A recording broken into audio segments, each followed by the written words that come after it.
Hello, ladies and gentlemen, it's Mike here at Gamefromscratch, and today we're going to be covering one of those awesome little tools that you should be adding to your game dev toolbox, especially because, hey, it's free, but if you ever need to do any kind of 3D animation, this one should be on your radar. It is called Mesh2Motion. I first covered this about a year ago, and boy, has it had a lot of improvements since then. So what is this? Well, basically, it is like a free and open source version of Mixamo. Basically, you bring in a 3D model or use one of the existing mannequins that they have, and then you apply animations to it. And once you've got your animations done, you export it out and you can use it in your game engine of choice. So if you do not want to do your own animations, you can't do your own animation, or you're looking for a starting point for animations, this one has, in this particular case, for humans, we have 124 different animations available. By the way, you could change out, there are a number of different models available. This one you may recognize as an example, as I believe her name was Godette before. Anyways, you've got a number of different built-in 3D models to work from, but I'm going to show you in just a minute how easy it is to bring in another 3D model and apply the animations to it. In terms of the animations that are available, well, we got a lot. We got like dancing animations, various different dance, crawling, death, dizzy, driving. You've got a ton of different animations that you would need generally. Like, it's actually kind of shocking just how many of them are here. Various different animations for idols, so on. You got jumping jacks, normal jumps, and so on. We even have some like fighting here, so if you want to get into a fighting style game, you put all the animations you want, just click the checkbox behind them, and then you can download them all together. Now, the cool thing here that's really expanded since I last looked at this is we also now have different models available. So this is animation for quadrupeds. So here you can see a fox available right there. We also have bird-based animations. You can change this one out. I think also we got, again, like an eagle model, showcasing it there. So various different animations available for doing bird-type models. We also now have dragons in here. Kaiju, so if you want a Godzilla for your game, again, different sets of animation for all of these going through. And then if you've got your eight-legged freaks, we've got spider-based animations here as well. And then we've got, again, also animations here for snakes. And finally, we have animation here for fishes. It just had to be a great white shark at this particular point in time. But you know, idea, pretty much a pretty comprehensive animation set for most of them. Now, obviously, the strongest set of animations is going to be in the human side of things, but super simple to work with. If this is all you need, you just need to get animations out, and you just want to throw them on whatever mannequin you can. Literally, once again, just come on in here, pick the animations you need, and then you can download it over here. You've got different options, so you can actually bring out your bones to match the Mixamo file support if you want. You can also export them up to Mixamo, get their animations in as well. But if you want to bring your own character in, you can just basically come over here and use your own model. So that's what we're going to do right now. Let's go grab a random model, go over to Fab. Now let's search for a model. To make my life easier, I'm going to go search for something in a T-pose already. Let's do a skeleton, literally a skeleton, like with bones, a skeleton, not like animation, a skeleton.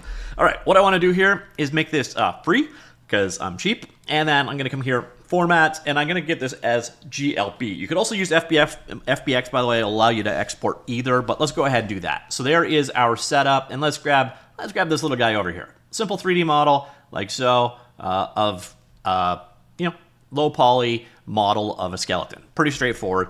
You want that, just go ahead and download it. Let's grab the GLB file. By the way, if you do it GLTF, you have to send it up as a zip with the textures and all that stuff. GLB, all contained in a single file. So easier to go that route. All right, so there we go. We have our model. Go here, click Use Your Model, and then come over here and say Upload. Now what you want to do is pick your model, and it will show up. Now what you're going to notice here is it's kind of facing the wrong direction. That's because the world could not decide which way Z was up.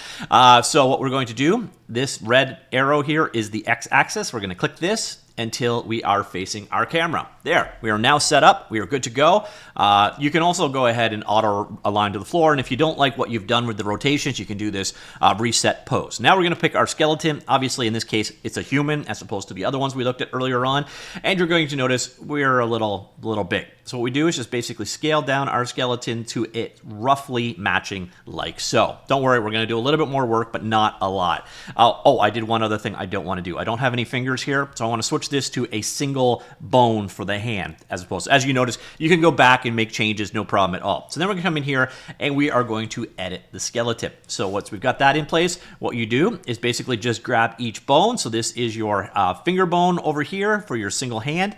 What you then do is just just move it over. You're going to notice here we've got mirror left and right bones, so it's automatically going to mirror this side when I edit here. So here we move that over so that it updates there. This one goes at the wrist. This one goes at the elbow over here. You're going to notice the name of each bone is available right there. This one we move to the shoulder. This one we move to the top of the head. We move this head bone to the middle of the head, and you can see the weight influence of the bone being drawn there. You can turn that off, by the way, if you don't wish to see that, but generally you're going to want that. Our neck bone right here, we'll move that to our neck like so. And then finally, let's just move our legs down a little bit, align it up accordingly. Pretty straightforward. Move our 2 feet bone along the lines. You can switch the axis if you need to move them forward and back and so on. It should all be pretty much lined up by default. And then once you've got all your bones in place, that's it. And you're going to notice, boom, animations. It's really that easy. So this is a weird angry animation. Here you see, let's say we want to do a backflip. Click the thing to find out the actual animation. Or if you want to select the animation, go ahead and click it here. So let's say, boom, I want to do that one. I want to do a bow. You can see we got a ton of different animations there, so let's add a dance in for our guy. We'll add a death animation in here as well. Probably want at least to have one idle, so let's do an idle looping animation like so. Again, you can see the results just when you're just standing around. And then we could do a jump. Actually, no, let's do a jogging forward. And, that's it. So we got a good collection of animations right there. Each one I've selected, you'll see it updated over here. So we now have 6 animations on this person. We also have the option of exporting this out as a Mixamo named for our bones if you wish to use them instead. And then once you've got that, boom, go ahead and download it like so. It is now exported as a GLB file. So let's go ahead and look at that guy in action. So here we go. Create a new 3D scene. Go here. Let's open up the file manager. So that is our directory. We download that to our downloads. It comes down as a name exported model. Drop that in like so. And then Godot will automatically import it. Now, one thing you're going to probably want to do bringing it into Godot is go into the import over here. And if you've got an animation that is looping, go to advanced like so. And what you're going to see is all of our various different animations are here. So idle, for example, we may want that to loop. See, it automatically did. So it's loop mode as linear there, but our jog, oh no, it already brought that in as looping. So that's perfect. All right, so there we go. So that model has been brought in. Once we've got it, we like it. Basically, boom, drop it into the scene like so, and presto, you're done. So we can go over here. Let's go ahead and make this guy local, like you can see, and then go to our animation player, and you're going to notice all of the different animations that we just looked at. Backflip, bow, so you can see a preview of it right there.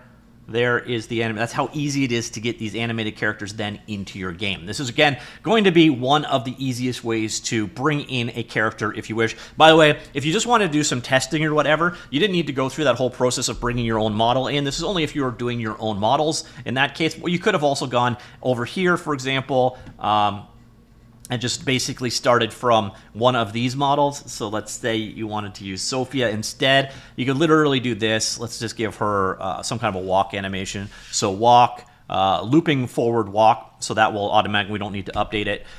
So let's go ahead, we'll do that. So actually I don't like that one. Let's do this one instead.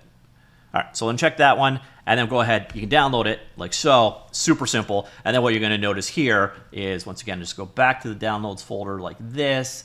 There's my second model, like so, and then drop that into our project over here. And el presto, boom. So that is how easy it is to bring in another model. If you just wanted to use like the animations and the models that they've got available right away, they're just there, super easy. About as easy as you could get in terms of bringing a model in. You could also import these into Blender or whatever, do additional work there if you wanted. Again, this is probably the easiest way to get started with animation, period. And there's actually a really good library of animations included here. Like I said, for humans, it looks like it is 124 different animations. And the cool thing is you can actually contribute to that if you wish. The other thing you can do, we're not going to do it here, but you can also bring in your own rigged model. So if you have an already animated model, what you can do is bring it in and then match bone for bone. So like you see here, foot L, index finger, all the various different fingers, so on here. You can map those bones over to the other bones. Ditto if you're working with a bird, you can bring in the wing bones, whatever, and then you basically just match them up to your existing bones and the animation will work. But what's also cool here is you can actually download their rig directly from GitHub and work with it. It's all blend driven, so if you've got Blender, you can start and use their rig as a starting point. You can also create your own animations using their rig and contribute it back to the project. So this could potentially, a community could form around this, which is actually kind of neat.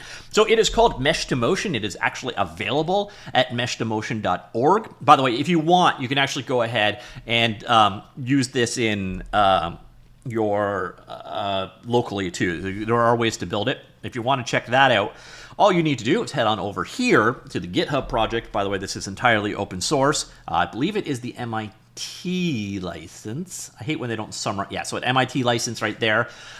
You can contribute to it here. If you like what they're doing, by the way, come in here, drop them a star. Very cool project that they've got going on. And then again, they do have links to all of the various different projects that this is based on.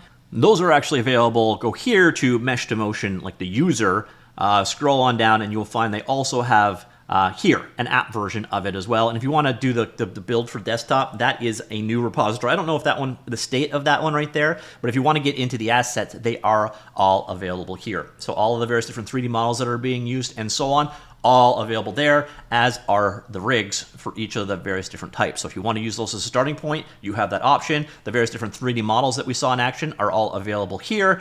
And of course, all of the animations are here as well. So it's a very cool project that the community could contribute to and turn this into something great. As you'll notice, Quaternius is already here. So all of his some of his stuff is already being used in this as well, as is some of KKit stuff and so on. So it's a centralized open source animation ecosystem potentially. But Mesh2Motion, highly recommend checking it out if you haven't already. Again, especially if you're not the greatest animator out there, this is one of the easiest way to animate models. And what you saw from this is it's now available for a variety of different character types as well. So ladies and gentlemen, let me know what you think. Mesh2Motion, comments down below. I'll talk to you all later. Goodbye.